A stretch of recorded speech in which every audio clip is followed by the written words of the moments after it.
Tak do 2 uri sem. Od 3 do 5 ur na telefonu na dan. Zadnji teden svoje počitnice je bilo poprečna uporaba 3 ure.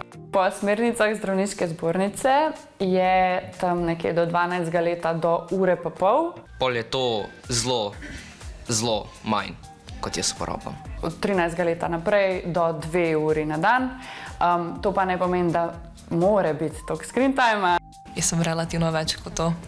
Meni se zdi, da so eni toliko na telefonih pa teh digitalnih napravah, ker jih pač zasvoji, ne morejo nehati. Prijateljem večkrat reče ne, ne grem, ne moram, ne da se mi, nimam časa. Ker so tudi igre tak narejene, da pritegnejo. Naša pozornost pomeni zelo veliko denarja za neka taka podjetja. Potem slabo vpliva na spanca, kar pomeni, da ta oseba ponavadi že malo začne zamenjevati noč za dan, ne more se učiti, težko se kaj zapomni. Ne vidi več smisla v tem, zakaj bi se ta oseba stuširala, zakaj bi si umila zobe, zakaj bi jedla neko v redu, zdravo hrano.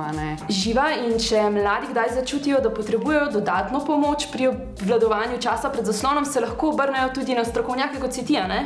Ja, tako je. Mi delamo individualno s posamezniki, se pravi 1 na 1, ali pa družinsko, se pravi vi skupaj s vašimi starši. Delamo pa na tem, da bi uporaba zaslonov bila nekako zmerna, se pravi, da bi lahko uporabljali zaslone in imeli zraven še čas za druge stvari, ki so vam pomembne. Včasih je komu na začetku tako majčkeno strašljivo priti sem, ker ne ve, čisto kaj pričakovati. Ampak delamo na tem, da smo razumevajoči in prijazni. Doma pač imamo omejitev, da ko je šola, da moram pač ob 8:30 pač pospraviti telefon, ampak se mi ne zaklene, ker mi pač grejo na zaupanje. Tako kot v šoli ni potrebno čakati na slabo oceno, da se začnemo učiti, tudi pri uporabi naprav ni potrebno čakati na zasvojenost, da razmislimo o času uporabe. Namesto tega, da si skozi na telefonu, lahko Prebereš kako dobro knjigo.